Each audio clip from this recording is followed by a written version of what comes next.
राम राम भाई सारा ने।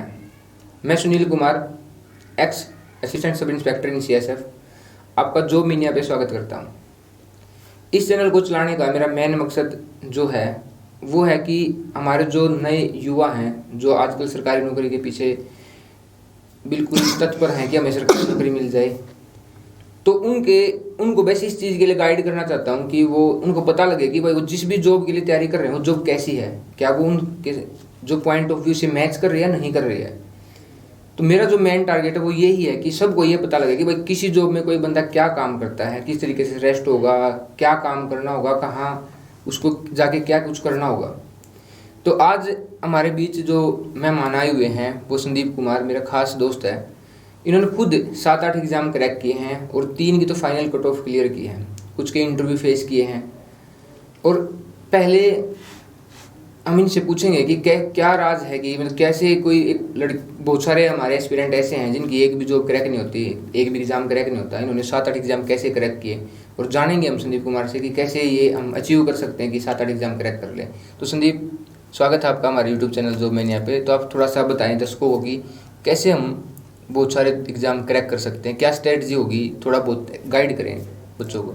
सबसे पहले आपका धन्यवाद जो आपने हमें इस चैनल पर बुलाया और लोगों से रूबरू होने का मौका दिया। तो सबसे पहले मैं आपको बताना चाहूँगा कि कुछ जो कैंडिडेट हैं वो केवल जॉब के लिए तैयारी करते हैं, जैसे हो गया SSC, MTS, group D, Haryana police, SI, लेकिन उनको ये नहीं पता होता कि उनको रीड क्या करना है। ठीक है, केवल वो बुक्स की मतलब बुकिश नॉलेज के पीछे भागते हैं। तो सबसे पहले पता होना चाहिए हमें कि एग्ज़ाम पैटर्न क्या रहता है, कौन कौन सी बुक्स हैं जो हमें पढ़नी चाहिए। तो सबसे पहले बुक्स की नॉलेज होनी चाहिए और एग्ज़ाम पैटर्न के बारे में पता होना चाहिए। और जो आपका रूटीन है वो भी सबसे पहले वो आपके जो बहुत से मायने रखता है।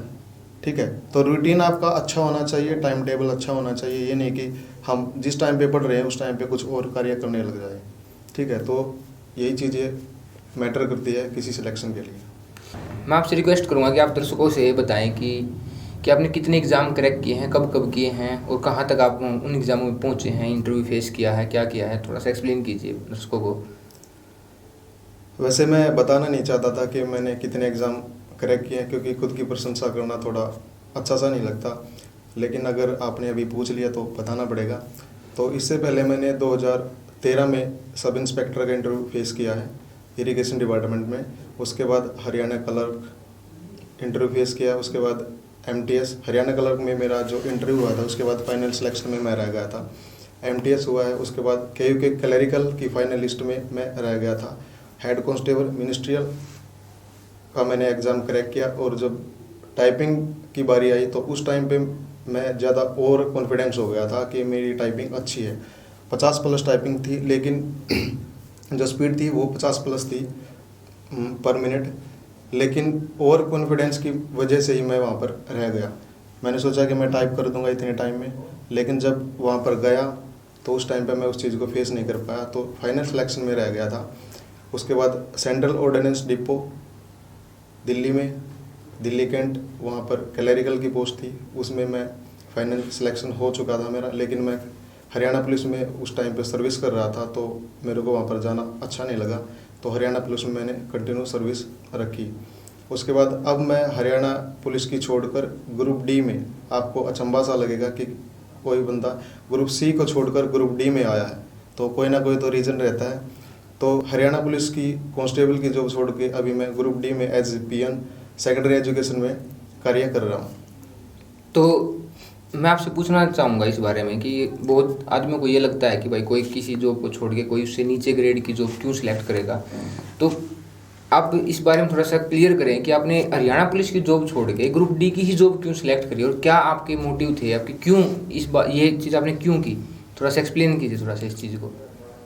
सबसे पहले तो जो हरियाणा पुलिस की जॉब थी वो आपको पता है कि 24/7 की रहती है, किसी भी टाइम पे ड्यूटी पे जाना पड़ता है।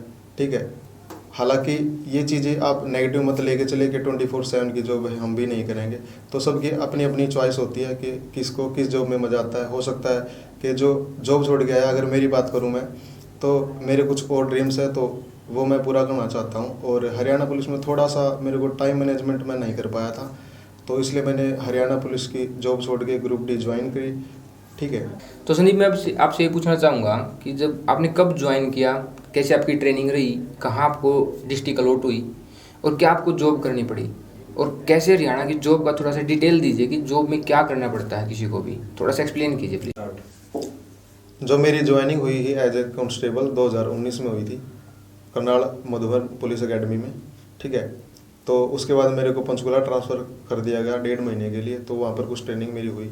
हालांकि अब जो ट्रेनिंग के बारे में इतनी जानकारी देने की ज़रूरत नहीं है, तो आप नेट पे भी देख सकते हो, यूट्यूब पे देख सकते हैं किस प्रकार की ट्रेनिंग होती है हरियाणा पुलिस में। तो जो मेरे को दोबारा से जब बेल्ट नंबर मिला वो मिला फरीदाबाद का। फरीदाबाद में मेरे को ट्रैफिक पुलिस में मेरी ड्यूटी हुई।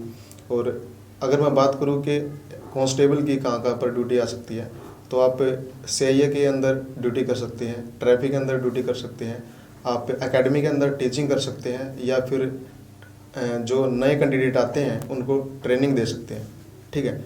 तो मेरा जो जॉब छोड़ने का कारण रहा है वो है कि जो ट्रैफिक में जो ड्यूटी थी वो थी 8 से लेकर 8 बजे तक।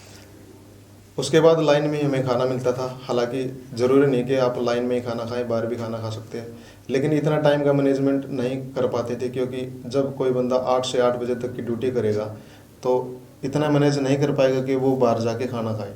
ठीक है। तो लाइन में ही मैं खाना खाता था, तो टाइम का इतना मैनेजमेंट मैं नहीं कर पाया। और दूसरी बात, फरीदाबाद ज़िला यहाँ से ज़्यादा दूरी पर था, तो इस कारण मेरे को ये लगा कि हो सकता है मैं किसी और जॉब में इतना टाइम निकाल सकता हूँ कि अपने ड्रीम्स को मैं पूरा कर सकूँ। अगर बात करूँ ड्रीम्स की, तो मैं ड्रीम्स आपको नहीं बताऊँगा, क्योंकि जब ड्रीम्स पूरे हो जाएंगे तो मैं चाहता हूँ कि जब मेरे ड्रीम्स पूरे हो जाए तो इसी चैनल पर मैं आपके सामने दोबारा से आऊँगा और उनके बारे में ज़रूर बताऊँगा।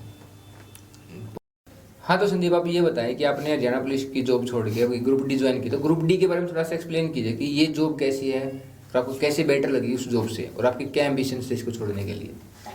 जो हरियाणा पुलिस की जॉब थी उसमें और इसमें अगर मैं सैलरी की बात करूं तो हरियाणा पुलिस में ज़्यादा थी। आपको पता है कि वो ग्रुप सी की जॉब है कांस्टेबल की, और जो ये है ये ग्रुप डी की है, पीएन की, सेकेंडरी एजुकेशन में मैं काम कर रहा हूँ। तो इसमें कम से कम 10-12 हज़ार रुपये का फ़र्क है सैलरी में, तो बहुत हो जाती है तो वैसे तो। लेकिन अगर हम बात करें ड्यूटी आवर्स की, तो जो हरियाणा पुलिस में आपको पता है 24/7 की ड्यूटी होती है। अगर किसी की थाने में ड्यूटी आ जाती है, ठीक है, अगर कहीं पे झगड़ा होता है और कुछ हो जाता है, अगर कॉल आती है तो तुरंत हमें जाना पड़ता है। तो उस टाइम पे आप या तो सो रहे हो या कुछ और काम कर रहे हो, आपको जाना पड़ेगा। अगर सीनियर आपको भेजेगा तो आपको जाना पड़ेगा। लेकिन जो ग्रुप डी की जॉब है इसमें आपको इतनी टेंशन वाली बात नहीं है, क्योंकि आपके फिक्स आवर्स होते हैं, जैसे कि 8 से 2 बजे तक स्कूल हो गया, बिल्कुल सर्दियों में 9 से 3 हो गया, यानी कि 6-7 घंटे की आपकी ड्यूटी होती है।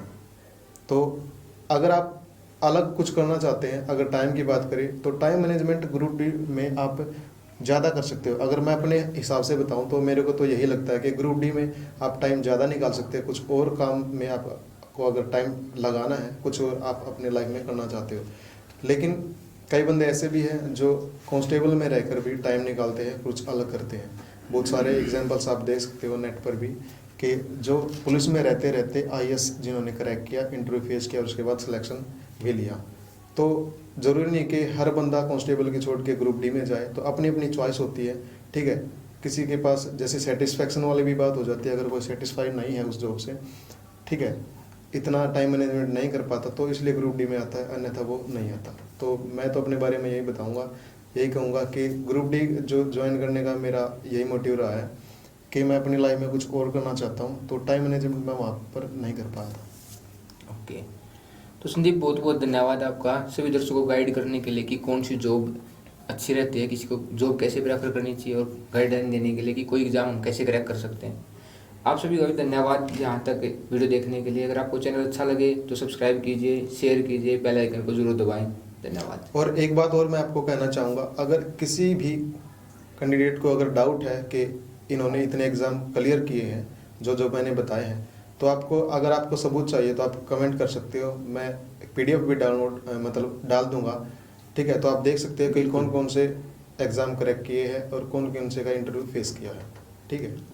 धन्यवाद। और आपको इस चैनल पे और इसी तरह की वीडियो मिलती रहेंगी। हर एक जॉब की जानकारी हम आपको जरूर से जरूर प्रोवाइड कराने की कोशिश करेंगे। धन्यवाद।